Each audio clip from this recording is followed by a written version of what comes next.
আসসালামু আলাইকুম। সবাইকে স্বাগতম। আজকে আমরা কিছু প্রশ্ন পর্যালোচনা নিয়ে আসলাম। তো আমাদের মাইক্রোসফট ওয়ার্ড, এক্সেল এবং পাওয়ার পয়েন্ট নিয়ে আমাদের কিছু প্র্যাকটিক্যাল এখানে প্রশ্ন রয়েছে। আমরা ধারাবাহিকভাবে এই প্রশ্নগুলো আলোচনা করব। তো শুরুতে আমাদের এখানে যে প্রশ্নটা আছে, আমরা এই প্রশ্নটা নিয়ে আজকে আলোচনা করব। এখানে বলছে যে show the hierarchical information horizontally by using smart art in MS PowerPoint. MS পাওয়ার পয়েন্টে একটা স্মার্ট আর্ট তৈরি করেন কিছু অনুক্রমিক নাম দিয়ে, ঠিক আছে, কিছু ইনফরমেশন দিয়ে। তো আমরা দেখব এটা আসলে কি। এটা এই যে আমি এখানে একটা চার্ট তৈরি করলাম। এই চার্টের মতোই তৈরি করার জন্য বলছে যে কিছু অনুক্রমিক পজিশন থাকবে, ওই রকম পজিশন দিয়ে আপনি একটা স্মার্ট আর্ট তৈরি করেন। তো দেখেন এখানে সিইও আছে, ম্যানেজার দুইজন আছে, ওনার সিইওর আন্ডারে দুইজন ম্যানেজার আছে, এই ম্যানেজারের আন্ডারে দুইজন ফোরম্যান আছে, ওই ফোরম্যানের আন্ডারে ওয়ার্কাররা কাজ করে।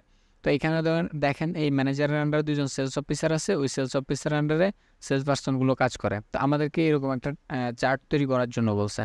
তো আমরা দেখব এই চার্টটা আমরা কিভাবে তৈরি করতে পারি।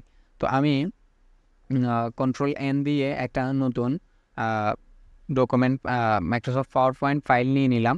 তো দেখেন শুরুতে আমি যে যে যে টাইটেল বারটা আছে এটা আমি কেটে দিলাম। তো সাবটাইটেল যেটা আছে ওখানে আমি লিখব। তো আমার এখানে এগুলো আগেই আমার লেখা আছে, এই জন্য আমি কপি করে নিয়ে আসতেছি। আপনাদের তো লেখা নাই, আপনারা এগুলা দেখে দেখে লিখে নেবেন, ঠিক আছে। আমি একটু জুম করে দিচ্ছি, দেখেন সিইওর আন্ডার আমি ট্যাব প্রেস করতেছি ম্যানেজারের আন্ডারে ফোরম্যানের আন্ডারে ওয়ার্কার, ঠিক আছে। এভাবে আমি ট্যাব প্রেস করে করে এগুলা কিবোর্ডে ট্যাব প্রেস করে এগুলো সাজিয়ে নিচ্ছি, আপনারাও সাজিয়ে নেবেন। তো এখানে আবার ফোরম্যান দিলাম, ওয়ার্কার দিলাম, ঠিক আছে। তো ম্যানেজারকে আবার ম্যানেজারের সিরিয়ালে দিলাম।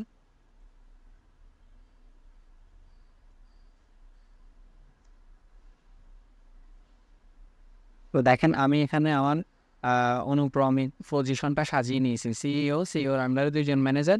তো ওই ম্যানেজারের আন্ডারে দেখেন এখানে দুজন ফোরম্যান আছে, এখানে দুজন সেলস অফিসার আছে। তো ওনাদের আন্ডারে ওয়ার্কারগুলো কাজ করে বা সেলস পার্সনগুলো কাজ করে, ঠিক আছে। আমার একে সাজানো হয়ে গেছে। তো দেখেন আমি এখন এই লেখাগুলা সিলেক্ট করবো। হ্যাঁ, সিলেক্ট অল, কন্ট্রোল এ দিয়ে সিলেক্ট অল দিলাম। এরপরে রাইট বাটন ক্লিক করার পরে দেখেন আমার এখানে কনভার্ট টু স্মার্ট আর্ট লেখা আছে।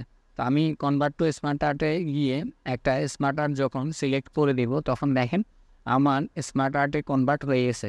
আমি এখান থেকে কালার চেঞ্জ করে দিতে পারবো, ঠিক আছে। আমি একটু কালার চেঞ্জ করে দিলাম, একটু স্টাইলটা চেঞ্জ করে দিলাম। তো দেখেন আমার স্মার্ট আর্টটা তৈরি হয়ে গেছে। একজন সিইও, ওনার আন্ডারে দুজন ম্যানেজার, ওই ম্যানেজারের আন্ডারে দেখেন ওখানে ফোরম্যান দুজন আছে, এখানে সেলস অফিসার দুজন আছে। তো এইভাবে কোম্পানির কাজগুলো চলতে থাকে, কোম্পানির পদমর্যাদাগুলো এইভাবেই থাকে। তো আমাদের স্মার্ট আর্ট তৈরি হয়ে গেল, ঠিক আছে। তো পরের প্রশ্নের পরের অংশে যাই। এখানে বলছে insert a combo chart into a word document, ঠিক আছে। একটি ওয়ার্ড ডকুমেন্টে একটা কম্বো চার্ট তৈরি করার জন্য বলছে উইথ অ্যাপ্রোপ্রিয়েট ফিল ভ্যালু, ঠিক আছে। আর কিছু অ্যাপ্রোপ্রিয়েট ফিল ভ্যালু দিয়ে একটা স্মার্ট আর্ট কম্বো চার্ট তৈরি করার জন্য বলছে, ঠিক আছে। তো আমরা দেখি ওই কাজটা কেমন। এই যে দেখেন আমাদের এখানে একটা টেবিল আমি তৈরি করছি। এখানে তামিম, মুশফিক, রিয়াদ, তাদের সিরিজ 1-এর, সিরিজ 2 এবং সিরিজ 3 তাদের রানগুলো আমি এখানে দিয়ে দিছি, ঠিক আছে।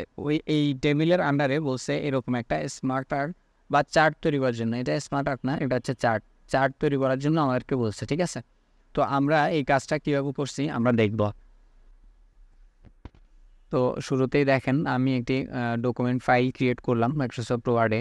তো ডকুমেন্ট ফাইল ক্রিয়েট করার পর আমি এখানে টেবিল থেকে একটা টেবিল ক্রিয়েট করে নিলাম। যেমন এই যে দেখেন এখানে টেবিলে ক্লিক করে আমি একটা টেবিল ক্রিয়েট করে নিলাম এবং ভ্যালুগুলো বসিয়ে নিলাম।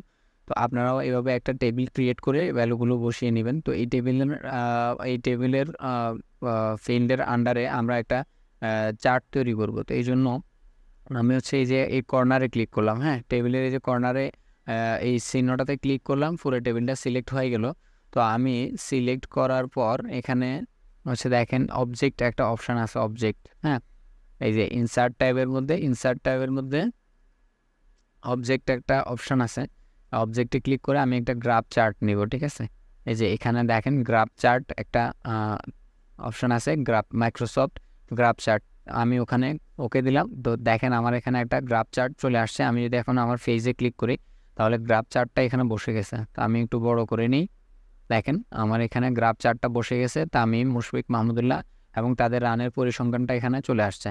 তো আমাদেরকে প্রশ্নে এটাই করতে বলা হয়েছিল যে কিছু ফিল্ডের আন্ডারে ফিল্ড দিয়ে একটা গ্রাফ চার্ট তৈরি করার জন্য, কম্বো গ্রাফ চার্ট। ঠিক আছে, তো আজকের প্রশ্ন এতটুকুই থাকলো। পরবর্তী ভিডিওতে আমরা পরের প্রশ্নগুলো আলোচনা করব। সে পর্যন্ত সবাই ভালো থাকবেন। আল্লাহ হাফেজ, আসসালামু আলাইকুম।